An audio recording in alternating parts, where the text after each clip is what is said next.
de bilan immatériel nee nañ Macky Sall liggéey na def na lu ne ci réew mi mais dañ doon ne wante bilan immatériel dama jàppoon ne bilan immatériel bi tey justice ci la bokk bilan immatériel bi tey làq doom dóor doom ci la bokk dama jàppoon ne bilan immatériel bi tey dañoo romb ay ñu jël ay seeni militants saaga ñu ay ndey mais comme Bassirou Diomaye Faye teggi na natt saaga ndey damaa jàpp ne saaga ndey yooyu nañ ko jël rek remplacer ko ci yaayu Ousmane Sonko wala yaayu El Malick wala yaayu keneen ki nekk ci gouvernement wala yaayu ñeneen ñi nekk ci assemblée bi tey bëgg a voter loi boobu loolu rek laa leen di wax nañu jël saaga ndey yooyu rek jël suñu yaayu ñun teg ko yaayu ñooñu comme que yaayu président de la République teggi na natt ba pare parce que ñun tey dañ doon teggi natt ñooñu aussi xam naa ne dañuy jël suñuy saaga ndey tey ñu jël teg ko seen yaay ñu xool nu muy def parce que xam nga réewa da jarta jaay fii ñi am fit rek fi nekk parce que ñun nag comme ni ma koy waxee duñu ay ragal mais dafa am loo xamante ne moom la ñu nekk mooy tey ku ñu jàpp mooy la Jibi Ndiaye ñu jàpp ko ndaxte lan ñëw rek pour wax opinion am ñu jàpp ko ay nit di ko saaga ñu jàpp ko yooyu dafay war a jeex leneen li mooy ñun moi je suis membre de l'opposition et je m'adresse à cette opposition ñoo xamante ne jàpp nañ ne ils seront des oppositions de salon wala dañuy jàpp ne affaire bi day for ñu day wadd ñu far ko dañuy nax seen bopp fii amul lenn luy wadd nga far ko fii le combat il faut nga dem ci combat bi nga dem ba ci jeex leneen li mooy s'ils ont peur de la justice parce qu'ils ont fait quelque chose ils se reprochent de quelque chose là nous on peut les comprendre mais il peut pas empêcher di woo nit ñi di leen ne bu leen dem di woo seen militants yi ak seen bu leen dem wóoru affaire bi parce que lan ils sont complices de tey luy xew ñun nag aujourd'hui on n'a pas besoin de parler du nombre qui est là mais le plus important il y a eu des jeunes il y a eu des Sénégalais qui sont là et qui sont venus porter la parole des Sénégalais. Moi, Omar Sow, aujourd'hui, je suis là en tant qu'opposant. Mais je suis là aussi pour porter la parole. Parce que j'ai des amis de force de défense de sécurité. Amna ay xarit policier, amna ay xarit gendarme, amna ay xarit militaire. Peut-être il ne peut pas parler. Parce que c'est des hommes muets. Mais ils m'ont dit, moi, Omar Sow, cette loi, vous ne pouvez voter. Omar Sow, cette loi, ils veulent nous humilier. Et pourtant, moi, j'ai fait une semaine dans mon bureau. Je n'ai pas dormi, je n'ai pas fermé l'œil. On a démantelé dans tout Dakar, partout on était là, en train de démanteler. Nous voulons jël def ñu ñun ay bandi yooyu ñu bëgg leen jël ñu récompenser leen jox leen 5 milliards ak leneen lu teg. Mais nous ce qu'on dit non, je dis le message, nous on nous tue mais on ne nous déshonore pas. Et c'est ce danger là qui guette ce pays. Léegi nag Bassirou Diomaye Faye, il n'a qu'à prendre ses responsabilités encore une bonne fois pour toutes. Moi il sait qu'il a été élu par les Sénégalais et c'est lui qui rendra compte aujourd'hui de demain. Maintenant nag li ma koy waxee tey ay bandi ay taalkat ay kuluman jos ñoo fi nekk ñoom la policiers yi di garder ñoom ñoo doon saaga policiers yi démb ñoom ñoo doon attaqué policiers yi démb ñoom ñoo doon taal ay cocktail molotov tey ñoom ñoo jël yi ñu saaga ça nous dérange pas mais attention l'essentiel c'est que ñun suñu combat ak lu ñu nar kenn duñu ko tere def kenn duñu tere wax ndaxte nag fii naa la ragal dëkk fii ku ne xam nga kuy sa yaay ku ne xam nga ko la jur ku ne xam nga fu nga jógee te xam nga fu nga bokk te ñun ay fu baax la ñu bokk et on va se battre. xam nga y a deux choses on n'a pas besoin d'interpréter d'accord naa qu'est-ce qu'on interprète mooy lu ñu comprendre la ñuy interpréter jaru ko il faut pas les suivre parce que lii moo leen dese c'est la revanche des ratés kenn tekkiwu ci dara ci fu mu dëkk ñii ñëpp kenn tekkiwu ci dara fu mu dëkk voilà c'est la revanche des ratés c'est normal maintenant on n'a pas besoin d'interpréter on interprète quelque chose qu'on n'a pas compris et en justice il n'y a pas d'interprétation il y a que des lois qui dit bu defee lii am la y a pas de ñu léegi nag ce qu'on remarque on veut interpréter on veut condamner des gens on s'est vengé am na ñoo xam ne affecté nañ leen Tamba am na ñoo xam ne affecté nañ leen New Delhi am na ñoo xam ne bàyyi nañ leen seen kër des dignes officiers tey nag ñooñu la ñu soxla pour lan teg seen bopp teg seen kaw ay tuuma parce que lan ils ont défendu la République man Omar Sow li ma wax sama waxu démb mooy wax sama waxu tey j'ai jamais été d'accord cette loi d'amnistie man j'ai jamais été d'accord et je dis encore une fois cette loi on n'a qu'à annuler cette loi et tous les gens qui sont responsables vont répondre de leurs actes mais d'accord nañ ci loolu ñoom ñoo newoon soxlawuñu loi bi ñoom ñoo newoon dañ ko annuler Bassirou Diomaye Faye def discours à la nation ne dinaa ko annuler mais tey qu'est-ce qui s'est passé qu'est-ce qui a changé Bassirou Diomaye Faye de l'opposition aujourd'hui du pouvoir qu'est-ce qui a changé Ousmane Sonko de l'opposition et du pouvoir est-ce que les renseignements généraux la DRN est-ce qu'ils n'ont pas des informations des renseignements secrets qu'ils ont remis au président de la République pour dire attention yéen fu ngeen nekkoon ay bandi ngeen woon fu ngeen nekkoon ay tojkat ngeen woon fu ngeen nekkoon ay sàcc ngeen woon fu ngeen nekkoon vous avez fait le mal dans ce pays-là ba tey loi bi bu ngeen ko annulé vous tous vous irez en prison peut-être c'est la peur a changé de camp loolu moo xew léegi nag ñu ngi les députés vous êtes face à votre responsabilité aujourd'hui l'histoire retiendra que certain Amadou Ba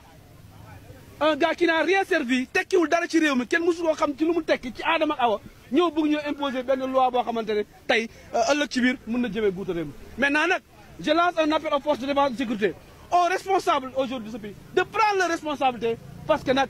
lu ëpp tuuru te aussi nous allons nous battre l'essentiel c'est que cette loi d'interprétation c'est du n'importe quoi du lu baax ci réew mi du lu jëmale kanam gi nii on n'a qu'à annuler cette loi s'il le faut on n'a qu'à appeler référendum pour que ñu jéem a annuler loi bi loolu la ñuy wax jërëjëf. de bilan immatériel nee nañ Macky Sall liggéey na def na lu ne ci réew mi mais dañ doon ne wante bilan immatériel dama jàppoon ne bilan immatériel bi tey justice ci la bokk bilan immatériel bi tey làkk doom dóor doom ci la bokk dama jàppoon ne bilan immatériel bi tey dañoo romb ay ñu jël ay seeni militants saaga ñu ay ndey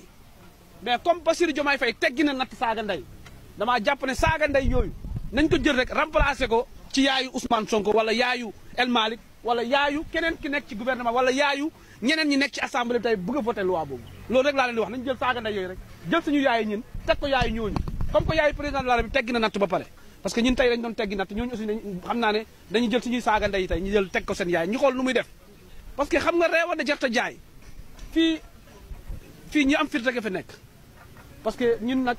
comme ni ma koy waxee duñu ay ragal mais dafa am loo xamante ne moom la ñu nekk mooy tey ku ñu jàpp mooy la Jibi Ndiaye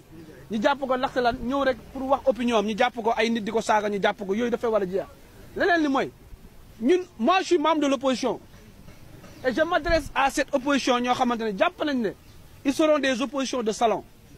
wala dañuy jàpp ne affaire bi day for ñu day wadd ñu far ko dañuy nax seen bopp fii amul lenn luy wadd nga far ko fii le combat il faut nga dem ci combat bi nga dem ba ci jeex leneen li mooy s'ils ont peur de la justice parce qu'ils ont fait quelque chose ils se reprochent de quelque chose là nous on peut les comprendre mais ils peuvent pas empêcher di woo nit ñi di leen ne bu leen dem di woo seen militants yi ak seen bu leen dem wóoru affaire bi parce que lan ils sont complices de tey luy xew ñun nag aujourd'hui on n'a pas besoin de parler du nombre qui est là mais le plus important il y a eu des jeunes il y a eu des Sénégalais qui sont là et qui sont venus porter la parole des Sénégalais man Omar Sow aujourd'hui je suis là en tant qu'opposant mais je suis là aussi pour porter la parole parce que j'ai des amis de force de défense de sécurité am naa ay xarit policier am naa ay xarit gendarme am naa ay xarit militaire tey peut-être il peut pas parler parce que c'est des hommes muets mais ils m'ont dit moi Omar Sow cette loi bu ñu bëgg a voter am na ko xam dafa ne Omar Sow mu ne ma cette loi bu ñu ils veulent nous humilier et pourtant moi j'ai fait une semaine dans mon bureau j'ai pas dormi j'ai pas fermé l'œil on a démantelé dans tout Dakar dans partout on était là en train de démanteler tey ñu bëgg ñoo jël def ñu ñun ay bandi yooyu ñu bëgg leen jël ñu récompenser leen jox leen 5 milliards ak leneen lu teg mais nous ce qu'on dit non je dis le message nous on nous tue mais on ne nous déshonore pas et c'est ce danger là qui guette ce pays léegi nag Bassirou Diomaye Faye il n'a qu'à prendre ses responsabilités encore une bonne fois pour toutes mooy lan il sait qu'il a été élu par les Sénégalais et c'est lui qui rendra compte aujourd'hui de demain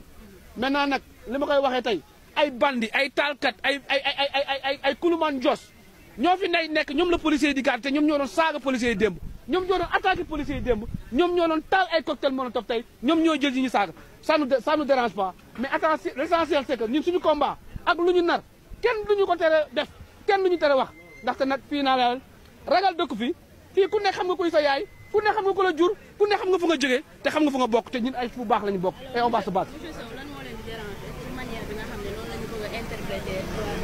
xam nga y a deux choses on n'a pas besoin d'interpréter d'accord naa qu'est-ce qu'on interprète mooy lu ñu comprendre la ñuy interpréter jaru ko il faut pas les suivre parce que lii moo leen dese c'est la revanche des ratés kenn tekkiwu ci dara ci fu mu dëkk ñii ñëpp kenn tekkiwu ci dara fu mu dëkk voilà c'est la revanche des ratés c'est normal maintenant on n'a pas besoin d'interpréter on interprète quelque chose qu'on n'a pas compris et en justice il y a pas d'interprétation il y a que des lois qui dit bu defee lii am la y a pas de ñu léegi nag ce qu'on remarque on veut interpréter on veut condamner des gens on s'est vengé am na ñoo xam ne affecté nañ leen Tamba am na ñoo xam ne affecté nañ leen New Delhi am na ñoo xam ne bàyyi nañ leen seen kër des dignes officiers tey nag ñooñu la ñu soxla pour lan teg seen bopp teg seen kaw ay tuuma parce que lan ils ont défendu la République man Omar Sow li ma wax sama waxu démb mooy wax sama waxu tey j'ai jamais été d'accord cette loi d'amnistie man j'ai jamais été d'accord et je dis encore une fois cette loi on n'a qu'à annuler cette loi et tous les gens qui sont responsables vont répondre de leurs actes mais d'accord nañ ci loolu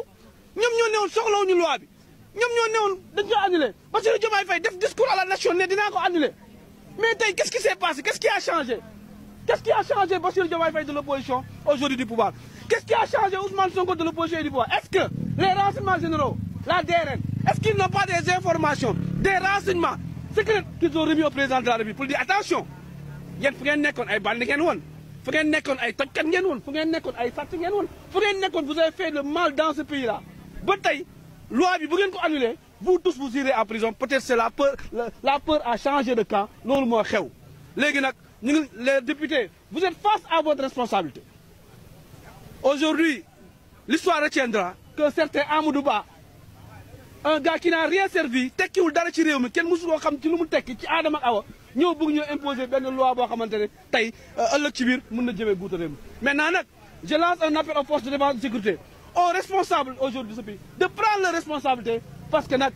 lu ëpp tuuru te aussi nous allons nous battre l'essentiel c'est que cette loi d'indépendance c'est du n'importe quoi du lu baax ci réew mi du lu jëmale kanam gi nii on n'a qu'à annuler cette loi s'il le faut on n'a qu'à appeler référendum pour que ñu jéem a annuler loi bi loolu la ñuy wax